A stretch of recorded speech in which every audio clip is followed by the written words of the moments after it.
Fala, lindões, e aí, tudo bem? Bora falar sobre separação de misturas? Na última aula eu falei com vocês sobre separação de mistura heterogênea, né? Então, na aula de hoje a gente vai falar um pouquinho sobre separação de mistura, só que agora separação de mistura homogênea. Então, seria a aula 15 e a aula 16, na página 318 na apostila de vocês. Ó, lembra? A gente comentou um pouquinho o que era uma mistura, né? E aí eu falei o seguinte: mistura precisa ter mais de uma fórmula. Então tem que ter mais de um pacotinho, né? Então é o seguinte: eu falei assim, ó. O exemplo que eu dei, eu espero que vocês lembrem, né? Eu falei, ó, se eu misturar oxigênio com gás carbônico, a gente vai formar, por exemplo, o nosso ar. Aí tem outros gases, né? Nitrogênio, argônio, hélio, hidrogênio. Aí eu formo o nosso ar, por exemplo. E aí, eu não consigo enxergar aonde um lugar específico onde eu tenho só gás carbônico, onde eu tenho só oxigênio, né? Eu não consigo perceber a divisão. Então, nesse exemplo que eu estou falando, eu só tenho uma única fase, né? Então, eu não consigo perceber a divisão. Então, nesse caso, é mistura homogênea. Agora, se eu pensar em mistura heterogênea, é quando eu consigo enxergar a divisão. Tipo assim, ó, eu bato o olho e falo, ó, enxergo a areia, enxergo a água. Que foi o exemplo que eu dei, que era misturar água com areia, né? Agora, se eu te dou um exemplo, tipo água com sal, colocando uma pequena quantidade de sal, eu não consigo perceber aonde está o sal ali, né? Então, eu tenho uma única fase. Então, lembra que a fase são as separações, né? Então, é uma porção onde eu tenho a mesma propriedade química, né? Isso é definição de fase. Uma porção que eu pego dentro do meu sistema, que eu tenho a mesma propriedade química, beleza? Então, a gente já falou de mistura heterogênea, a gente está manjando, guardando no coração. Agora, a gente vai falar um pouquinho sobre misturas homogêneas. É um pouquinho mais hard, mas a gente vai conseguir fazer, a gente vai devagarzinho. E bora lá, beleza? Então, a primeira vai ser a evaporação. Então, é muito do nosso dia a dia, é tranquilo, né? Então, quando a gente define evaporação, se liga, é uma mudança de estado físico, né? Que a gente vai do líquido para o vapor, beleza? Uma mudança de estado físico que a gente vai do líquido para o vapor. Então, veja, eu tenho uma mistura onde eu tenho água e sal, uma mistura onde eu tenho água e sal, sal de cozinha mesmo, né? Então, é uma mistura onde eu tenho sólido e líquido, beleza? Só que o que me interessa é apenas a parte sólida. Então, a única coisa que eu tenho interesse é a parte sólida. Então, eu quero recuperar só o meu sal, né? O meu líquido, tanto faz, eu posso perder o meu líquido, né? Então, meu solvente vai evaporar, deixando apenas a minha parte sólida. Então, é uma separação, onde eu separo sólido e líquido, onde o que me interessa é só a minha parte sólida. O meu solvente eu posso perder. Então, por exemplo, é a água. Eu vou fazer esse processo, né? Onde eu coloco o meu bekerzinho, deixo ele aberto, coloco minha chama aqui embaixo, faço o meu solvente evaporar e eu só fico com o sólido. Esse é o processo, então, de evaporação. Não recupero o meu solvente, não recupero a água, só fico com a minha parte sólida, que seria o meu sal, beleza? Então é um processo muito utilizado nas salinas, né? Para conseguir o próprio sal de cozinha aí que eu acabei comentando, né? A gente utiliza a água do mar, a gente faz o processo de evaporação da água e só fica o sal, né? Beleza? Então é isso. Primeiro processo, tranquilo, bora pro próximo. O próximo processo seria a destilação simples. É um processo que a gente vai separar de novo, né, o sólido do líquido. Só que agora a minha intenção é recuperar meu líquido. Então se liga, ó, é recuperar meu líquido. O que eu preciso manjar disso daqui? É legal a gente saber um pouquinho da vidraria, né? Então eu tenho meu balão de vidro, coloco a minha solução aqui de água com sal, beleza? Tenho o meu termômetro, tampo aqui, né? Por que eu tampo? Porque eu não quero perder o meu solvente, né? Quero recuperar ele, a minha chama, preciso aquecer isso, né? Então, o ponto de ebulição da água é muito menor do que o do sal, então quem só vai entrar em ebulição é a água. Ela vai evaporar, beleza, vai passar por esse caminho. E aí ela vai chegar aqui, ó, no condensador. O que seria o condensador? Como ela está no estado vapor aqui, a água volta para o estado líquido, né? Ela volta para o estado líquido, eu recupero a água pelo Erlenmeyer, beleza? Então veja, ela vem no estado vapor aqui, numa temperatura alta, né? Então as moléculas estão bem agitadas aqui, elas passam bem agitadas. Só que aqui eu coloco uma mangueira, né? Que seria o meu condensador.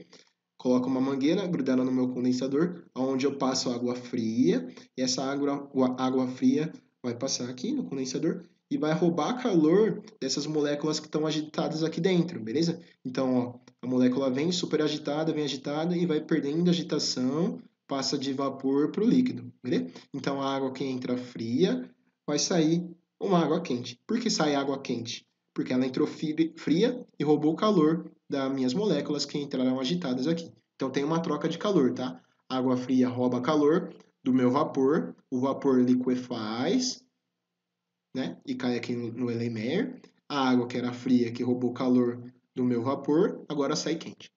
Esse é o processo, tá? Então a diferença de evaporação é que eu não recupero o meu solvente, e na destilação simples, onde eu tenho sólido e líquido também, eu recupero o meu solvente, beleza? Bora lá. O próximo é onde eu tenho a destilação fracionada, só que aqui nesse caso, eu tenho uma mistura líquido-líquido, né? E aí, veja, eu tenho uma mistura líquido-líquido onde eu tenho pontos de ebulição meio que próximos, né? Então não rola eu fazer essa separação aqui, ó, por destilação simples, tá?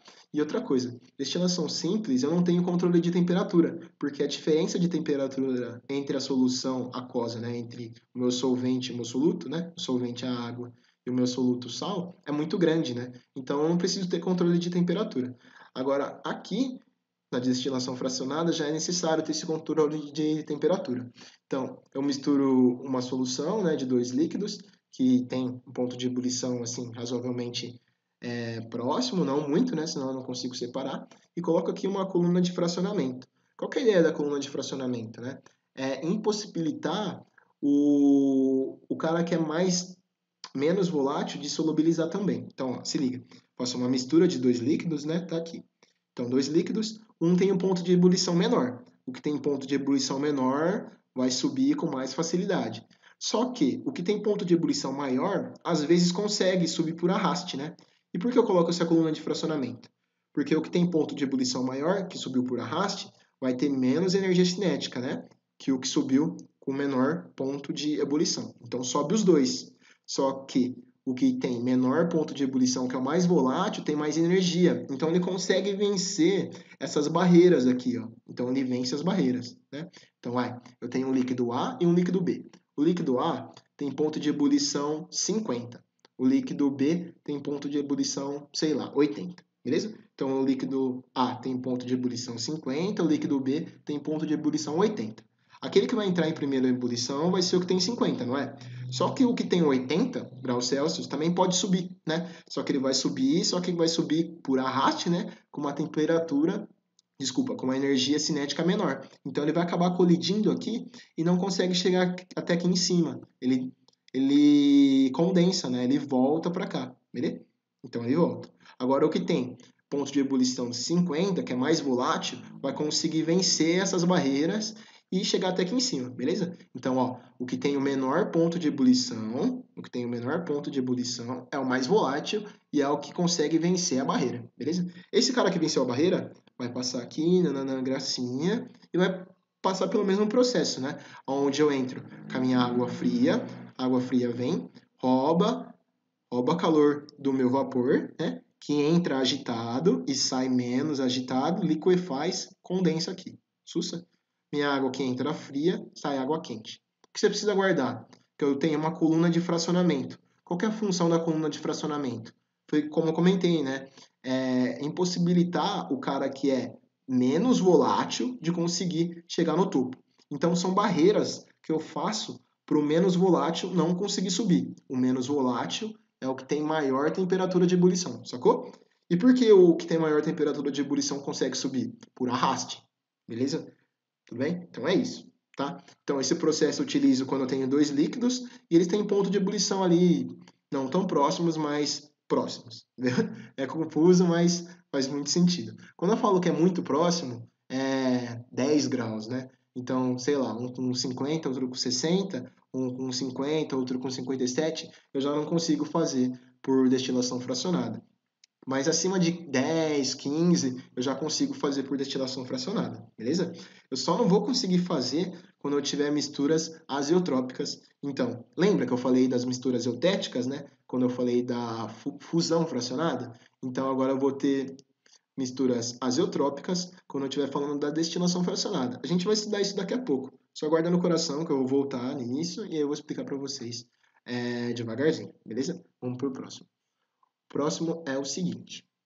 Eu tenho a destilação fracionada, coloquei uma aplicação aqui, né, da destilação fracionada, que é na produção ali do petróleo, né? Então, o petróleo, ele é bruto, né? E eu faço os processos de destilação. Então, se liga, eu venho com o petróleo bruto, coloco ele numa determinada temperatura, né? E vou separando ele. Então, ó, o que vem aqui em cima, dentro da coluna, é o que tem 30 graus Celsius, que seria os gases. A gasolina é de 35 a 140. O querosene é de 150 a 250. O óleo diesel de 250 a 360 graus Celsius, né? Aí, veja, é muito interessante isso, que a temperatura de ebulição desses caras depende da quantidade de carbonos, né? Então, quanto mais leve, ó, eu tenho um carbono a 5, 30 graus Celsius. Então, tenho o butano, metano, propano, eles são bem leves. Agora, quando eu vou aumentando a quantidade de carbonos, eu vou aumentando o peso, né, da minha molécula, então é mais difícil de fazer ela entrar em ebulição, sacou? Então, quanto mais difícil for para eu fazer essa molécula entrar em ebulição, maior vai ser sua temperatura de ebulição, né? E isso tem a ver com o seu peso molecular, tem a ver com as interações, né, que a gente vai ver também, mas tem a ver com o peso molecular, legal? Então, ó, eu só queria que vocês guardassem aí no coração que a destilação fracionada a gente aplica no petróleo e a gente vai fazer a separação por ponto de ebulição e a temperatura, né, de saída aqui que eu consigo recuperar meus produtos tem a ver com a quantidade de carbonos que eu tenho na estrutura da molécula. SUS? Então, quanto mais carbono, mais pesada a molécula, maior o ponto de ebulição. Então, ó, quando eu tiver um óleo é muito viscoso, né? Por que o óleo é viscoso? Pela quantidade de carbonos que eu tenho, né? Então, tem a ver com isso, beleza? Bora? A próxima seria a destilação fracionada do ar. Ó, quando eu falo de destilação fracionada, então se liga, destilação fracionada tem a ver com um ponto de ebulição, né? Só que eu estou falando do ar. Beleza. Então, o que eu tenho que fazer com o ar? Primeiro, eu tenho que fazer um processo de liquefação total. Então, eu vou lá, pego o meu ar, onde eu tenho gás nitrogênio e gás oxigênio, né? Então, eu vou lá, vou fazer uma liquefação total. Então, liquefação seria o processo de eu pegar meu vapor, né? Pegar meu vapor e voltar a ser líquido, beleza? Pego meu vapor e volta a ser líquido. Então, fiz a liquefação ou condensação, né? Condensação e liquefação a gente pode tratar como sinônimo aqui. Tá tranquilo se a gente tratar como sinônimo, beleza? Então, eu pego o meu vapor e ele volta a ser líquido. Beleza. Aí, eu vou pegar meus dois, né, no estado líquido, nitrogênio e oxigênio, e vou fazer o meu processo de ebulição. O nitrogênio, ele tem um ponto de ebulição de menos 196 graus Celsius, o oxigênio tem um ponto de ebulição de 183 graus Celsius. Menos, né? Negativo nos dois. O que tem o menor ponto de ebulição é o nitrogênio, né? Então, se eu fosse colocar na minha coluna de fracionamento, o que vai entrar em ebulição primeiro é o nitrogênio. Então, vou lá, coloco na minha coluna, quem vai entrar em ebulição primeiro é o nitrogênio. Então, ele vai passar pela coluna, né? Vou voltar aqui, ó, só pelo exemplo. Nitrogênio e oxigênio, né? Guarda aí. Então, ó, eu tenho nitrogênio e oxigênio líquido aqui, né? O que vai entrar em ebulição primeiro é o nitrogênio. Então, na hora que eu estiver fazendo esse processo, quem vai estar pingando aqui líquido, né? Vai ser o meu nitrogênio líquido, beleza? O meu oxigênio fica aqui, porque ele tem um ponto de ebulição maior. Então, ó, tem o nitrogênio e oxigênio líquido. O oxigênio pode subir um pouco na coluna? Pode. Só que ele não vai vencer e vai chegar desse lado por conta da coluna de fracionamento, né? Por conta desses obstáculos que eu coloco. Então, ó, nitrogênio e oxigênio. Quem que vai vencer a coluna, né? O nitrogênio, porque ele tem um ponto de ebulição menor. Então, se ele tem um ponto de ebulição menor, ele é mais volátil. Sus? Ó, então bora lá. Então, essa seria a destilação fracionada do ar. Só que, para fazer a destilação fracionada do ar, eu preciso liquefazer todo o meu ar, né? E depois eu faço o processo de destilação. Eu tenho a liquefação total, que é esse exemplo que eu dei, ou tenho a liquefação fracionada também. Se liga, então, no processo de liquefação fracionada.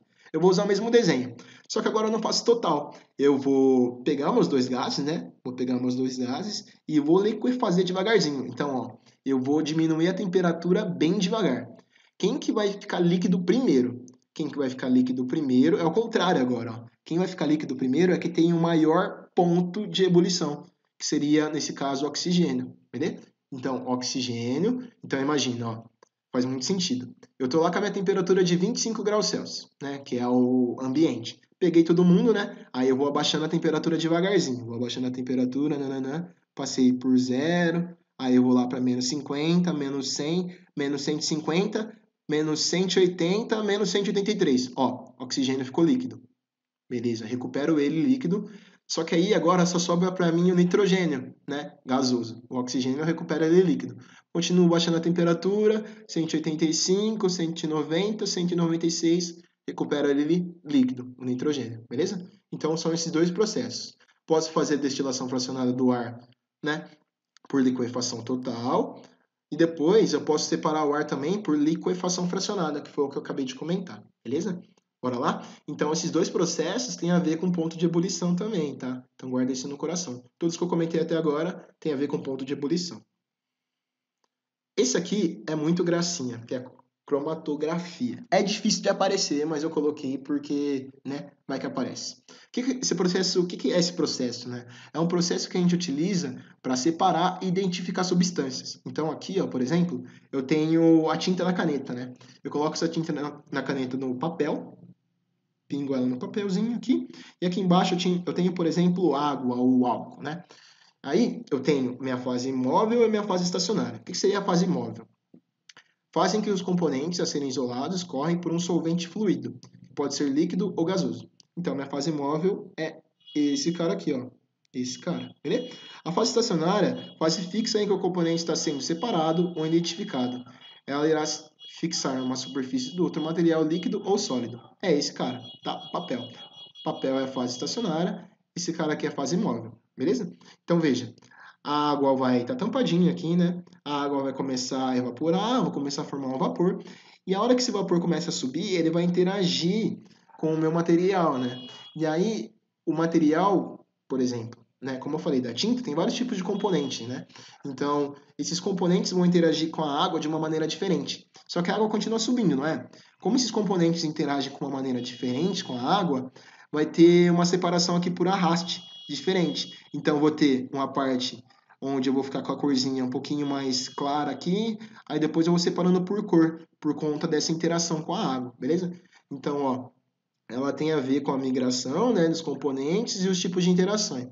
Quando eu falo interação, eu estou falando de interação intermolecular, que é interação de polo induzido, ligação de hidrogênio, beleza?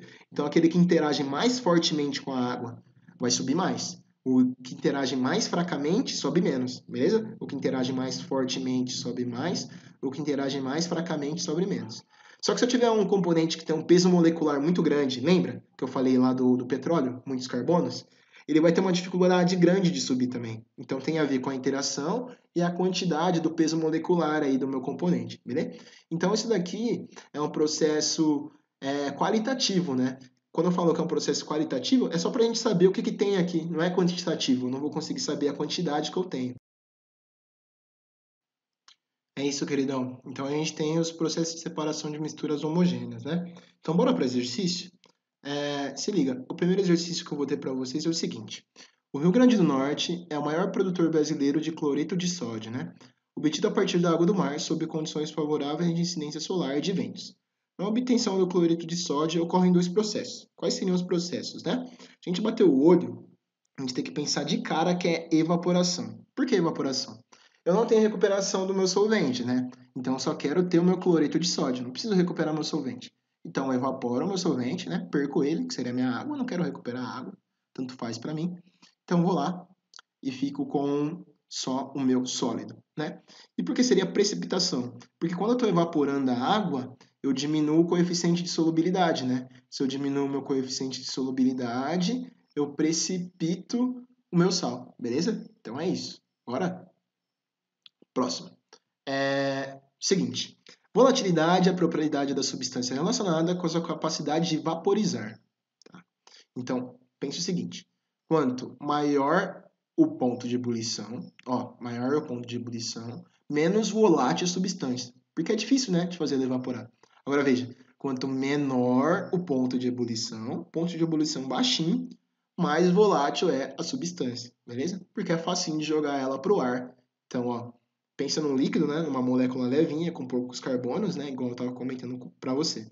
Se ela é levinha, é fácil, né, de pegá-la do estado líquido e passar para o estado gasoso. Então, ela vai ter uma temperatura de ebulição baixa e vai ser muito volátil. Beleza? Vamos continuar. Quanto mais facilmente ocorrer a vaporização, mais volátil será a substância. A respeito disso, comente-se que quanto maior a temperatura de ebulição, quanto maior a temperatura de ebulição, menor a volatilidade da substância, correto? Né? Não existe sólido volátil? Nada a ver, mentira, né? Nas salinas, analisadas no exercício anterior, a obtenção dos sais deve-se ao fato de eles não serem voláteis? Sim, beleza? Então, isso tem a ver, tá? Então, eu vou ter o sal porque ele não é volátil na situação que eu estou fazendo ali, tá? Na situação que eu estou colocando a minha chama, a temperatura da minha chama e a temperatura que a do sal é muito maior, né? Eu comentei isso para vocês, que ele é um sólido iônico, e eu vou ter a água que faz ligação covalente e tal, é uma substância molecular. O ponto de ebulição dela é muito menor do que a do sal, então a volatilidade é zero ali para o sal, né? Bem baixa comparado com a da água, beleza? E se eu pensar no 2 aqui, não existe sólido volátil. Existe sólidos que sublimam, né? Então, já comentei isso para vocês na aula anterior, tipo naftaleno, iodo, né? Então, existem sólidos que sublimam. No caso aqui, o cloreto de sódio, não. Sus? Bora pro próximo? É o seguinte, exercício 3 e 4, né? Então, esse aqui é o exercício 3, né? Esse aqui é o exercício 4, né? Exercício 4, exercício 3. No exercício 3 é o seguinte, considere dois processos componentes do ar, considere os dois principais componentes do ar, gás nitrogênio e oxigênio, né? Discuta dois possíveis métodos para separá-los. Ó, tô lá com o meu ar, quero separar os dois. Eu posso fazer o processo de destilação do ar, né? Para fazer a destilação do ar, o que eu precisaria fazer? Fazer uma liquefação total, né? Comentei isso com vocês. Vou fazer uma liquefação total, deixar todo mundo aqui líquido, né? Deixo todo mundo líquido, aí eu faço um processo de destilação fracionada. Quem seria o primeiro que entraria em ebulição? Seria esse cara, o nitrogênio, porque ele tem um ponto de ebulição menor. Então ele ia evaporar, né, no processo de evaporar, eu ia condensar ele na coluna de no condensador e ia recuperar ele aqui no Euler-Meyer no estado líquido. Beleza. O que eu poderia fazer, que seria o outro método? Uma liquefação fracionada. Então, eu deixo todo mundo no estado gasoso, vou diminuir a temperatura, né? Comentei esse processo para vocês. Quem vai entrar no processo de condensação primeiro, no processo de liquefação primeiro, seria o oxigênio, né? Porque ele tem um ponto de ebulição maior. Então, ó, pensa assim, estou com 0 graus Celsius, diminuo para menos 100, diminuo para menos 50, diminuo para menos 180, menos 183, é esse cara, condensou primeiro. Agora eu vou para menos 190, menos 196, aí o nitrogênio, beleza? Então esses são os dois processos que eu posso fazer. Uma destilação fracionada do ar ou uma liquefação fracionada. Se eu fizer destilação fracionada, recupero primeiro o nitrogênio. Se eu fizer uma liquefação fracionada, recupero primeiro o oxigênio, beleza? Agora se liga na 4. Um sal amarelo foi misturado com água, originando-se uma solução amarela e um excesso de sal precipitado. Em seguida, foram feitos nessa ordem uma filtração e uma destilação. Quais são a constituição e a cor de cada líquido obtido em 1 e obtido em 2? Ó, na operação 1, o sólido fica retido e o filtrado é a solução amarela. Então, se eu fizer esse primeiro processo, né, como eu tenho um sal amarelo, que foi misturado com a água, e a solução é amarela, se eu fizer a filtração, eu retenho o meu sólido e a solução continua amarela, né? Eu não consigo perder essa coloração. Agora, se eu fizer uma destilação, eu obtenho a solução incolor, onde eu consigo retirar a água, beleza? Então, eu consigo obter a água e a água vai ser incolor pelo segundo processo, tá? É isso, os exercícios.